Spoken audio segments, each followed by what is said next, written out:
இன்றைய இறை வார்த்தைகள். சிறுமி, உனக்கு சொல்கிறேன், எழுந்திடு.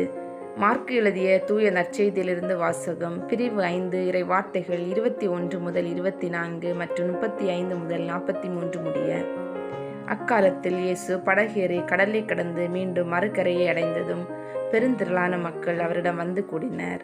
அவர் கடற்கரையில் இருந்தார். தொழுகை கூட தலைவர்களுள் ஒருவரான யாயிர் என்பவர் வந்து அவரை கண்டு அவரது காலில் விழுந்து, என் மகள் சாகும் தருவாயில் இருக்கிறாள். நீர் வந்து அவள் மீது உம் கையை வையும், அப்போது அவள் நலம் பெற்று பிழைத்துக் கொள்வாள் என்று அவரை வருந்தி வேண்டினார். இயேசுவும் அவருடன் சென்றார். பெருந்திரளான மக்கள் அவரை நெருங்கிக் கொண்டே பின்தொடர்ந்தனர். தொழுகை கூட தலைவருடைய வீட்டிலிருந்து ஆட்கள் வந்து அவரிடம், உம்முடைய மகள் இறந்து விட்டாள், போதகரை ஏன் இன்னும் தொந்தரவு செய்கிறீர் என்றார்கள். அவர்கள் சொன்னது இயேசுவின் காதில் விழுந்ததும் அவர் தொழுகை கூட தலைவரிடம், அஞ்சாதீர், நம்பிக்கையை மட்டும் விடாதீர் என்று கூறினார். அவர் பேதுரு, யாக்கோபு, யாக்கோபின் சகோதரரான யோவான் ஆகியோரை தவிர வேறு எவரையும் தம்முடன் வரவிடவில்லை. அவர்கள் தொழுகை கூட தலைவரின் வீட்டிற்கு சென்றார்கள்.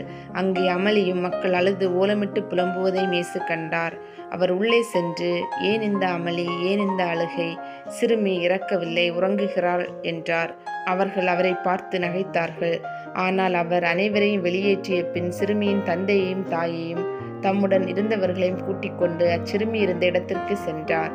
சிறுமியின் கையை பிடித்து அவளிடம், தலித்தா கூம் என்றார். அதற்கு, சிறுமி, உனக்கு சொல்கிறேன், எழுந்திடு என்பது பொருள். உடனே அச்சிறுமி எழுந்து நடந்தாள். அவள் 12 வயது ஆனவள். மக்கள் பெரிதும் அழித்து போய் மெய் மறந்து நின்றார்கள். இதை யாருக்கும் தெரிவிக்க கூடாது என்று அவர் அவர்களுக்கு கண்டிப்பாய் கட்டளையிட்டார். அவளுக்கு உணவு கொடுக்கவும் சொன்னார். இது ஆண்டவர் வழங்கும் அருள்வாக்கு. இறைவா, உமக்கு நன்றி.